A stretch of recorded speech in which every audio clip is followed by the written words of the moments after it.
It's lovely talking to you. I hope I didn't insult you.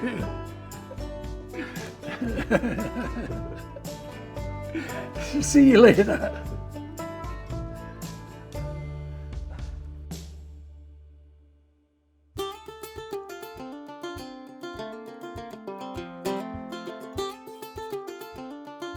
Hi Billy, hope you're good just at work here, just at sea.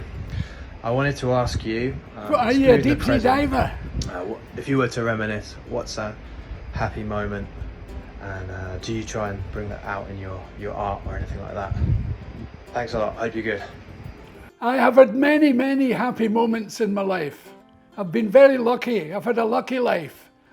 And there's so many happy moments, like the birth of my children and meeting my wife and having a great time. I'm so lucky. I've had piles of happy moments. And life waking up is a happy moment. At my age, waking up is a bonus. It's just great. I'm 81, and it's lovely to wake up and say, my God, I've got another day. Lucky bastard. It's just lovely. Did that answer your question?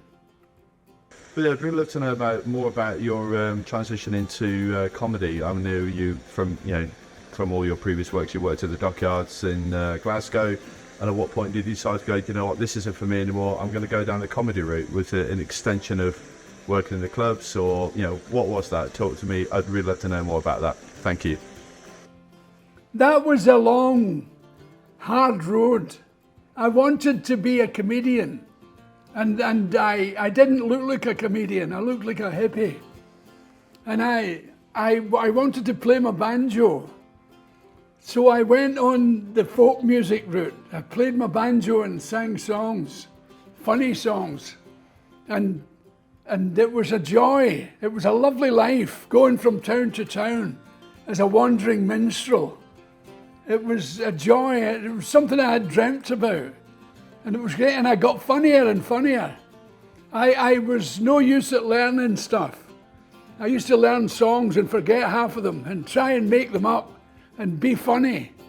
And in getting out of the problem, I was funny, and it was great. And I had a lot of people backing me. The desire to be a comedian is very strange. But it's very, very worthwhile, and it makes people's life good. You cheer people up, there's nothing better you can do than to make somebody's day nicer. And that appeals to me, and it appealed to me when I was doing the comedy. And then I got sick, and I had to quit, and I was quite happy to quit. I've been doing it for 50 years, and I thought, that'll do me. And I have no desire to go and do it again. That was then, and this is now. And the art, if you can call it art, was a godsend. I get my kicks doing the drawings, and to having a horse with a chair for a bum makes me happy. Call me an old-fashioned old fool. That's all. Nice that you asked. I'm sure that's what you asked. But if it doesn't, you can make do with it. Our question to Billy is, you've been interviewed so many times. What's the one question you wish someone would have asked you, but never did? Thank you. Begin. The one question I wish people had asked me, and they never do, is, would you like a pint of beer and a cigar? And put your feet up and just relax and don't talk to me. That's the question. I don't have a question that I wish people had asked me. I love the variety of things they ask me. They ask me the silliest things and the most profound things, all in the same breath. And it's what's wonderful about the human race. It's just great. You don't know what's coming, and boom, it arrives in your lap, and you have to get on with it. And it's what life is all about. And I'm glad you like my stuff, and I'm glad the stuff you like is behind you. It looks great in your house. Good luck to you. Hi Billy, what are your favourite colour? My name is Deefy. That's a great question. My favourite colour? I've had favourite colours throughout my life, but the one that has stayed longest is pink. It sounds unlikely that I would have pink as a favourite. It's a girly colour, but I've always liked pink. It's always been rebellious. Rebellious is a good word, even for a little girl. When I was growing up and I was a teenager, I used to wear pink shirts, and people thought there was something wrong with me, that I was a girly boy. But I'm not a girly boy, I'm a man boy. And I love pink. And I think women are awful clever to choose pink, because it's a lovely colour. It's the colour of women. And that suits me just fine. Hi Billy, my name's Ian and I'm a big fan. I've been a fan of yours since the 70s when I was a wee boy, and I first heard your album that my dad had, the one where on the front cover you're wearing a pair of welly shaped bananas, or is it banana shaped wellies? Anyway, I want to thank you for all the entertainment you've given me over the years with your comedy and your films and your music, your books, and now your art. The question I've got for you is this. I'm a struggling writer and I'm trying to find some sort of motivation to put pen to paper. Could you please give me a motivational quote that I can use as a mantra to stop procrastinating? Thanks, mate. There's a great way to get you drawing and writing again. Get off your arse and do it. Stop looking for inspiration. There's no such thing. Just get up and go to work. Get out your bed, have a wash, sit down, especially before everybody else gets to work. When you can hear them go along the street going to work, in their cars and their bicycles and the buses, think, I'm a lucky bastard that I could be on that bus going to a rotten job. But here I am. The world is waiting for me to give them the magic from the ends of my fingers. That's how you do it. There's no such thing as being influenced by somebody. It sounds like one of those answers that rotten teachers would give you. But unfortunately, it's true. There's nothing without work. Get up and do it. I know that with the drawing, I put it off for weeks sometimes, and I'm waiting for the influence, and it never comes because it doesn't exist. That's the influence. Yeah, sit down and do it. And that's all I've got to say. I hope I don't sound as if I'm giving you a bad time, but it's the best advice you'll ever have. Hi Billy, my name's Peter Ramage. I hope this message finds you well. I've been a big fan of yours for a very long time and had the pleasure as an ex-professional footballer to play at Celtic Park, and what a memorable night that was. So my question for you is, if you could go back in time as a Celtic fan and draw one special or memorable moment, what moment would that be? Thank you. There was a moment when I was at the, what is that they call when players have a charity thing for themselves? Testimonial. A testimonial for Jimmy Johnson and Bobby Lennox at Celtic Park.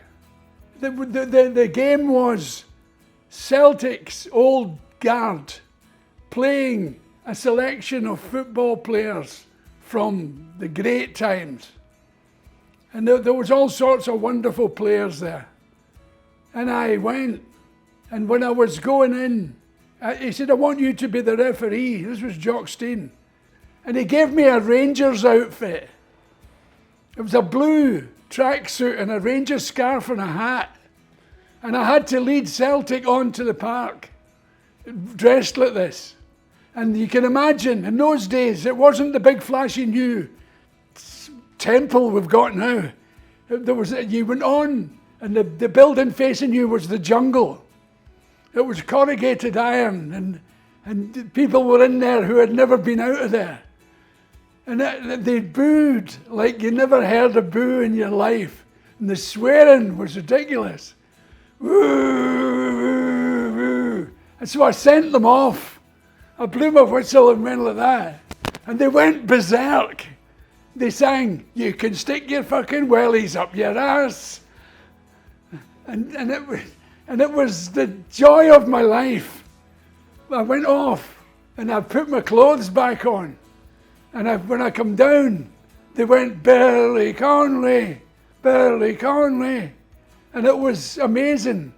And when I went to Portugal to see them in the cup final against Porto, during the half time, I had a white suit on, and the audience started to sing, "One Billy Connolly, there's only one Billy Connolly." And these are the highlights of my life. It was just brilliant. And I've had a lot of moments at Celtic Park, but they were the best. Hi Billy, we're Karen and Ashley from the Cotswolds. Karen's a bit camera shy. We've just bought PCs 10 and 11 from Castle Galleries. Loving your work, sir. We have 2 quick questions. First, what's your favourite type of biscuit? And secondly, if you had to evacuate your home and could only grab one piece of your art, which piece would it be and why? Many thanks, stay safe, hope you're well. Ash and Karen. They're great questions.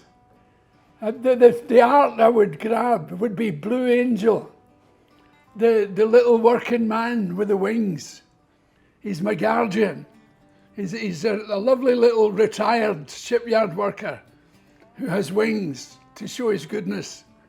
And I love it. And I forget the other bit of the question. What's your favourite biscuit? My favourite biscuit? A Cadbury, a digestive. I love digestives. I like the half chocolate one, and I like the plain one. They're lovely. I used to have other favourites, and I've come down to the plainness of the biscuit. Nice talking to you. Hi Billy. Hello. We were in Birmingham over the weekend. It was a surprise weekend from him to me. So, and we found your paintings at the gallery, at the mailbox. It was a big surprise. We were very much in awe of them and really enjoyed walking around and seeing all your very quirky and elaborate artwork. My favourite was the Charmer. Mine was the Blue Angel. So we are really excited about your art, and my question to you is, the Charmer, who's charming who in that painting? Ah, interesting. Yeah, who's charming who? I'm assuming it's a lady coming out of the basket, but I'm not, saying it's definite. So who is charming who? Okay. That's my question. Okay, and my question, Billy, is quite straightforward. I know I slightly look like you a bit, so any chance of a good discount? And that's my question. Thank you, Billy. Bye. Bye. Bye. If you want a discount, no. Does that answer your question? I'm glad you happened upon the gallery when you were out for a romantic weekend and found my stuff. It's lovely. The one you chose, the Charmer. Who's charming who? It's none of your business. They charm each other with snake charmers.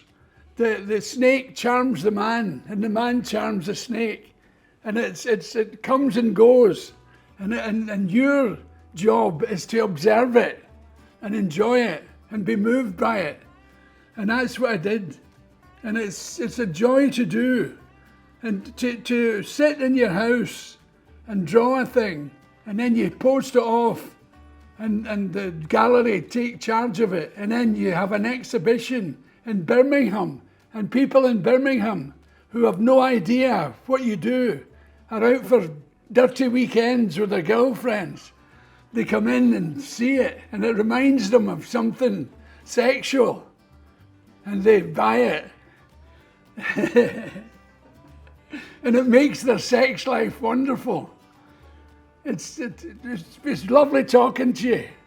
I hope I didn't insult you. See you later. My name is Phil. I own 3 pieces of your work, Woolly Ruff, Zebra Crossing and a load of old bollocks. I absolutely love them all.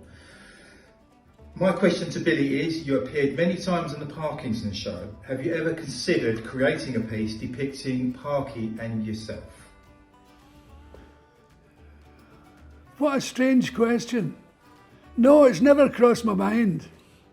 That was just going to work, really, doing the Parkinson Show. It was part of what I do for a living, although it was more alive than that. I was inventive on it, and so was he. And the poor soul's dead now, but there you go. Yeah, it's a great question. I don't think I would, because when you draw it, it becomes dead. It takes a lot of life to make a talk show work, because you're trapped in your chair. You have to wave your arms about and do stuff that's expressive. So I don't think I would, no. It's... Have you got any particular favourite memories from your time on the Parkinson Show, Billy?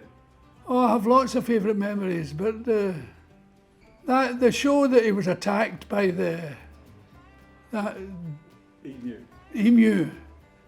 Well, I was on that show. People don't remember. And when the emu guy had attacked him, he said he let him go, and he went back to his chair, and he said, "I'm going to do it again." And I said, "I wouldn't if I was you." And I said, "But don't come to me." And he went, "Okay." He went woof, and he went and got Parky again. So it was kind of, I might draw that, but it's not the kind of thing I do. I don't draw myself all that much, doing real things. I might draw them doing dreamy things, but that's nice. And I'm glad you've brought a load of old bollocks. And it made me laugh and still makes me laugh every time I see it. It's lovely. It just shows you how complex humour is. You can look at a jar of things and it makes you laugh. Nobody knows why, but there you go. I can be very boring as well. That's nice. Nice talking to you. Hi, my name's Duncan. I've got 21 pieces of art. Difficult to choose which one's my favourite because we just love all of them, and we'll continue collecting for as long as we can. My question for Sir Billy is, when we come back in the next life, would you choose to do what you're doing now again, or would you prefer to be a tobogganist? That's a great question. A tobogganist. We were just talking about him yesterday. Among us. That's lovely, a tobogganist. I would do exactly the same. Just serve it up and we'll deal with it. I think we don't get a chance to choose what we're going to do, which is the most exciting thing about it. I've been thinking about it because death isn't a million miles from me. And I thought, what would I like to do? How would I like to see it?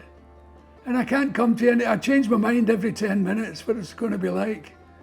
And I think wherever we go, we won't meet people we know, because you can't keep them the same age forever, hanging on waiting for you to come. That would be silly. And people who die as babies can't be condemned to be babies forever waiting for you. So I think we become something else, some spiritual being. And because we can't just have nothing. Surely this hasn't all been for nothing. What a great question.